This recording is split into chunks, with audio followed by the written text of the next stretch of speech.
guys. Hey everybody, welcome to the Wandale Family Adventures. Today we're here with my in-law, Kiki. Gotta love her. So this is Leslie's sister, and that's her daughter back there, Reagan. And Ellie, stick your head over here, say hi. Hi. That's my daughter Ellie, you know her from all the other videos we've done. But we're on our way out to Ballinger, Texas, because we're gonna be staying the night at the Old Park Hotel for a ghost hunting adventure.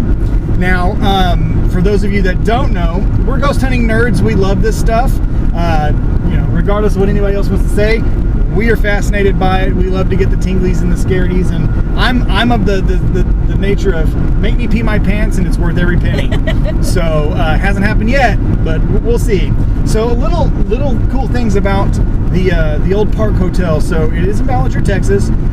It was built in July and sold in an auction. So like I guess the original owners never got to take possession of it in 1886. So this thing is well over 100 years old. It's almost 150 years old.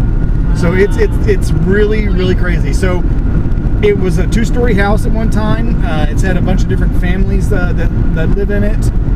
Let's see. It used to be part of the old city buildings. They used to use it for that. It was a brothel at one point. Yeah. It was a hotel. It's been a schoolhouse. And it was actually a brothel twice. So, and one of them wasn't a legal brothel. Let's see. Okay. The people that own it now, they let people come and stay in it because it is haunted. So there's some things that have happened to it, and that's one of the reasons it's changed over hands so many times, is because of all the stories that have happened there of the haunted activity. So I can't wait to get there, and it's gonna be great. It's gonna be great. I can't wait to see there. Now you guys have already done a ghost adventure before, right? We did. We went to Miss Molly's in the Stockyards. It is a for those that don't know, the Stockyards is Fort Worth Stockyards. Yeah, Fort Worth Stockyards, and it's an old brothel basically. And Miss Josie. Go Texas. That's right. Miss Josie was the madam. This was her establishment, and when Reagan and I went a few months back, Reagan and I got to stay in Miss Josie's room. Nice. And Miss Josie loves kids, so she made sure that Reagan and I were safe. She made sure that we were good, even though we didn't sleep at all that night. But not really. That place, it was pretty intense. Nice. It was pretty intense, but it was amazing. It was amazing. The history on it. Yeah, it was a good first time. It was fabulous. So we can't wait to get here because this place is literally out in the middle of nowhere. I guess at one point this town was kind of more of a mining town, a gas town or something. Why it's just out in the middle of nowhere. So there's not a lot around it. It's literally a couple of buildings and that's it. And it's been an abandoned town for a long time. So there's not a lot there because, again, it is an abandoned town, which is kind of crazy. We're going to a ghost hotel in a ghost town. So, on that note, we'll see you when we get there. Bye.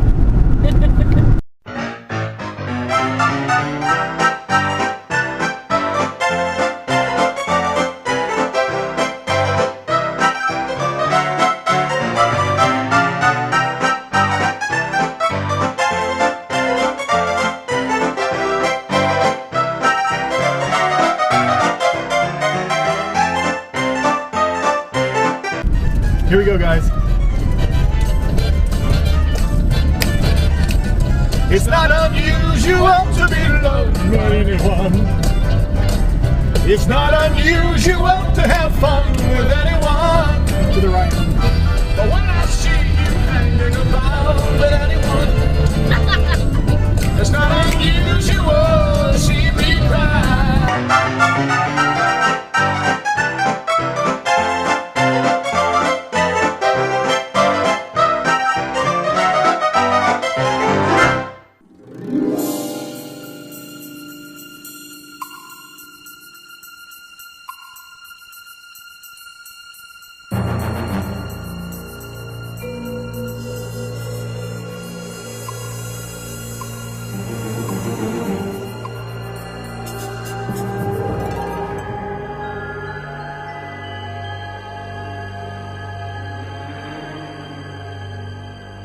If you guys type up in Google and type up Texas most notorious outlaws, there is this website that's going to come up.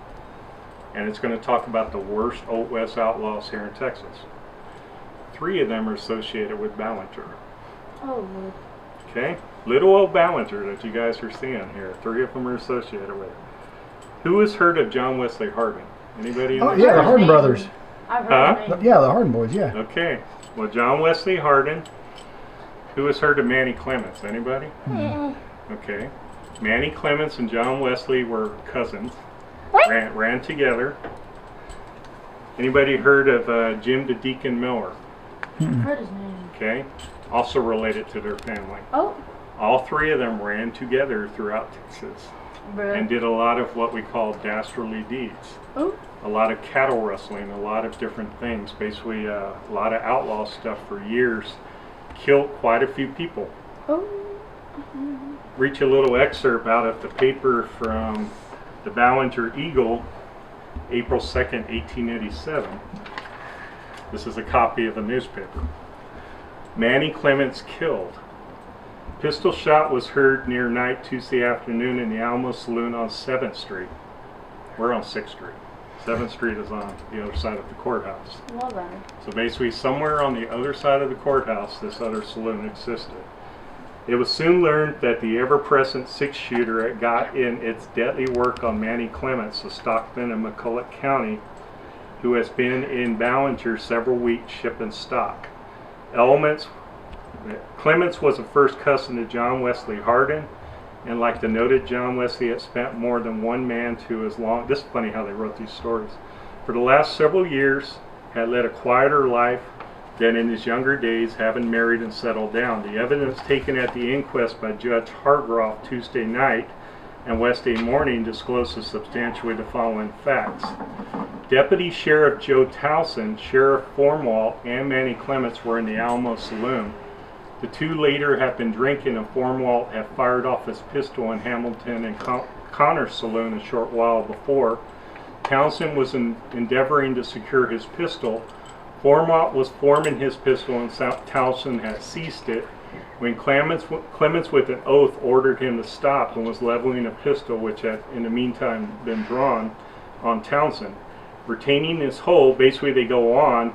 Towson instantly fired, the ball entering about an inch above Clements' left eye. Ranging backward and upward, Clements fell to the floor in a sitting posture and immediately expired. His pistol was in his hand at full cock after he died. So it's funny how they write these stories, but the reality is that they were here. Clements, for some reason, actually let me leave this on, ran as an outlaw for years across Texas doing things. He became a little older, started settling down just like they mentioned in this article. He decided to run for office here in Ballinger. Oh. And he lost. And shortly, a few weeks after, that's when this situation happened in that saloon. We don't know why they might be here, but paranormal evidence has shown that they are here. And a few weeks after Clements was killed in this saloon, Jim the Deacon Miller, remember all these 3 ran together, decides to go after the marshal that killed Clements in the saloon. Decides to ambush him right outside of Ballinger. Jim the Deacon Miller was known for carrying a 12-gauge shotgun. He ambushed the marshal trying to kill him off a horseback. Shot him, obviously thought he killed him because the shotgun does a lot of damage. Hit him in the shoulder, knocked him off the horse. The marshal ends up surviving. The deacon, this is funny about Deacon, he liked to call himself Deacon because he hung around with church people. Kept his other side to him, but when he was, I guess, putting out that he was this good person, he was doing all these bad things, basically a secret, and he ran basically a second life. And right after he tried to kill the marshal, he ended up running off and ends up in Kansas with 3 other men, and a mob catches up with them, knows what he did, took all 3 men into a barn up in Kansas to lynch him. Stood up, all 3 men up on a pails. This is how people did things back then. Threw nooses around their neck And while they're hanging the other two guys, Jim Miller kicked out his own bucket and said, "Let her rip," and hung himself. We don't know why he's here, but the evidence proves that what they've gotten is that Clemens and Miller are both here. Oh, So if you guys are investigating tonight, yell out Deacon, yell out Manny Clemens, and see what happens.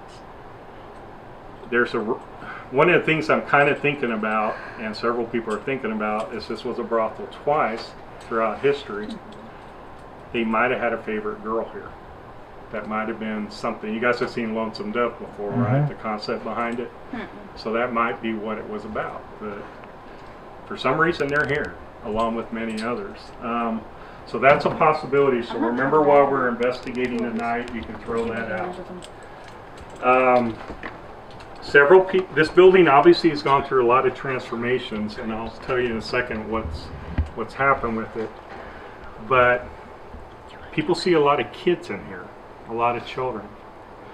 Our 16-year-old daughter actually doesn't like to come back because of the sighting she had in here. When we bought the building, the downstairs bathroom, the only downstairs bathroom is over here. So she would have to cross this hallway, and you guys are going to see how long it goes back there, but we usually leave that curtain open where you could see all the way back. And she would always look back, and one day she looks back, just about the time she was getting over her fear of everything, and there was a little boy sitting on the concrete floor back there playing with jacks, and he looked up at her the moment she looked at him. And he made eye contact, and I don't know, for some reason she feels nervous about that and she won't come up here. We were trying to figure out, okay, why are there all these kids sighting? Because there's a little boy, Benny, there's several other kids that pop up in here. They look just like you and me. Well, we came across this old article at one point, and it says in this old article, which we have more of it, but it says the location of the first building housing students in the new town of Ballinger cannot be established with certainty. Most of those who remember think that the first building was located across the street from the courthouse where the Park Hotel now stands.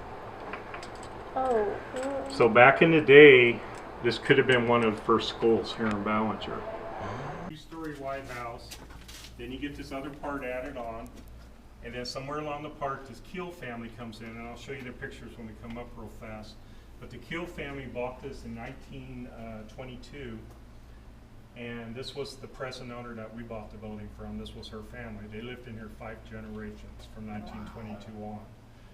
And when we say second brothel, it's an interesting story because World War II came around, and as they went through their generations, one of the daughters, her husband went to World War II, and they had the building at the time. Well, they sold the building at that point to go to World War II, and then they ended up in Maine for a few years. Well, when they came back immediately after World War II, they came back and they wanted to see if the building was available again, so they wanted to put it back in the family, and guess what? It was available. As soon as they got it, men were walking in there going, "Where are the girls?" The second brothel, the first brothel was in that part, the wood part, upstairs and downstairs. The second one was in this part. So back in these concrete rooms, that's what was going on. Yeah.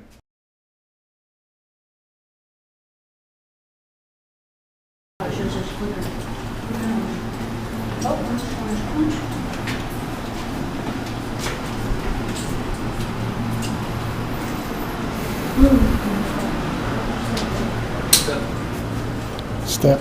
Oh, this is where the guy does not like women. That'd be correct. Cool. He's like a doctor or physician or. Please don't attack It's me. just an old crotchety dude.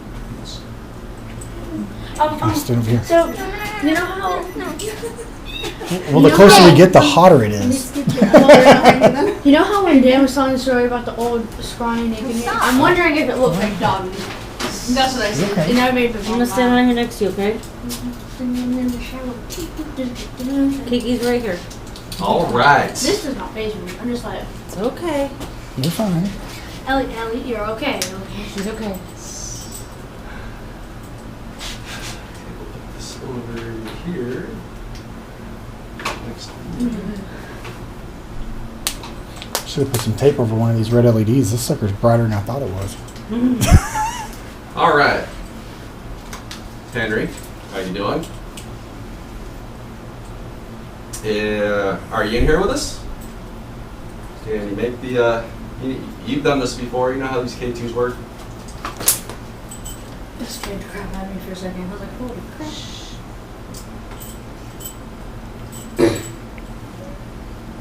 We have a few new people never been here before. So we thought we'd give them the tour, and we know how much you love company in here. So we thought we'd try here first and see if you might want to communicate with us. Show these nice folks that these K2s actually work. Oh, I was going to reading just walking down the hallway. If you move it that fast, you're going to do readings. Oh, I wasn't listening to that. It's getting colder right next to me. Is someone at the doorway watching us, like you like to do? Is someone at the doorway watching us, like you like to do?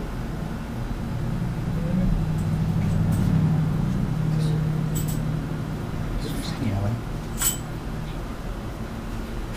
It's okay.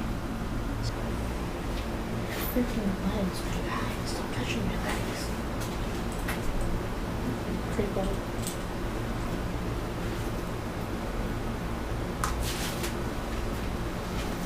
Good photo.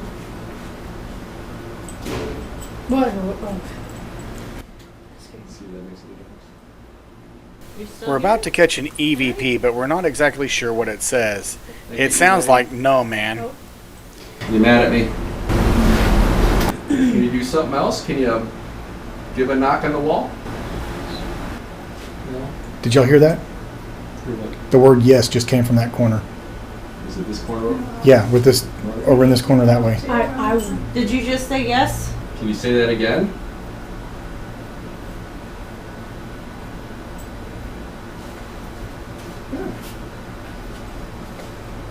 I just heard stuff in the Was that you? That K2 just went. We're in the other room.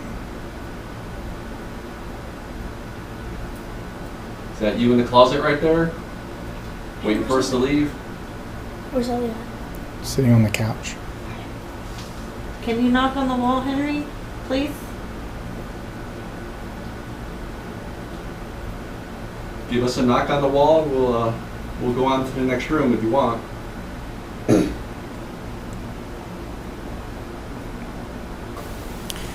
We now leave the workshop and enter the downstairs hallway. This is where some strange things begin to happen. I knew it.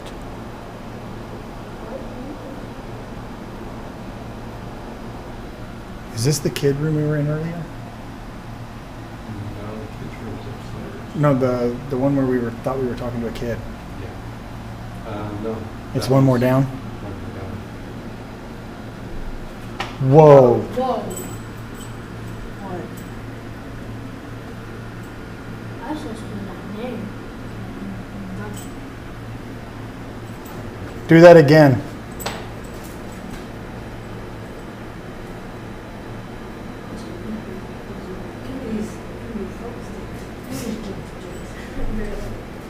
I think that's upstairs. Can you touch the antenna at the end of the hallway, please?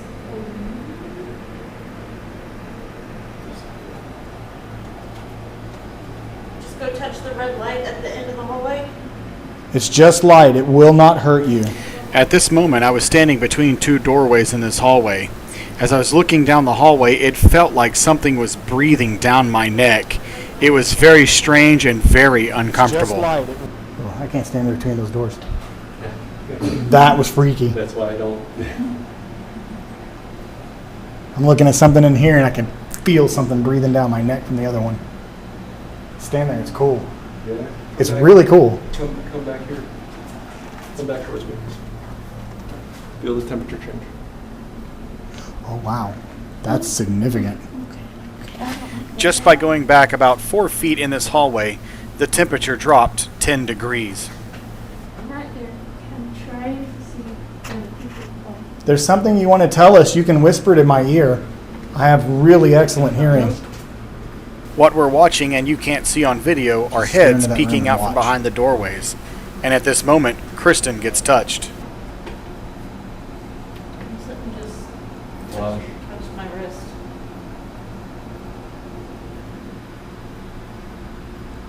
Nope. Flash. It's funny how I just freeze up. Or was it just then, but earlier when we were passing? Will the red light on that get brighter for any reason, or should it be constant? It should be constant. Watch the roof. I see it. What we're watching on the roof is the red light from the REM pod vibrating across the ceiling. It almost looks like fire. Later on in the night, we move into a downstairs room and begin a spirit box isolation session. Leave. Why? Not till you give us your name. No, we weren't leaving after that. What's your name? And I want to know why you were in this room, why this room is so. Oh, you're welcome. Oh, you're boring me. You are literally boring me.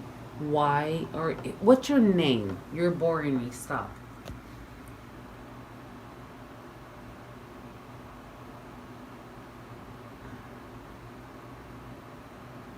Is it that hard to think of? What are you doing? You.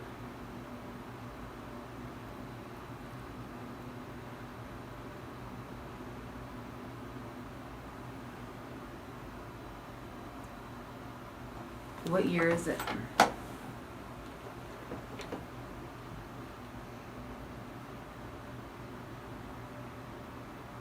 Get out. That's getting kind of old. Can we get to the question portion of this session? All right. Who's the president right now?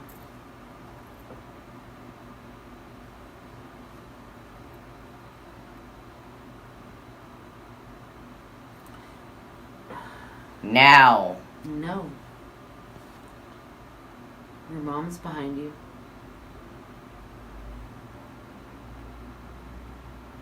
She's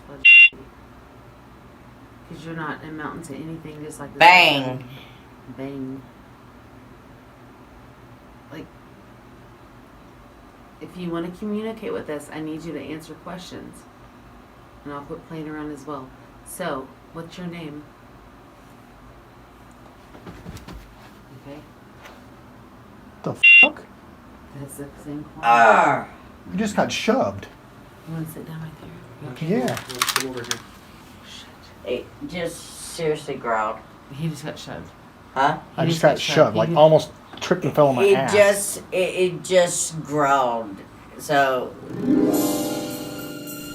We had many more experiences throughout this investigation, including being touched, an unexplained mist, and shadow people.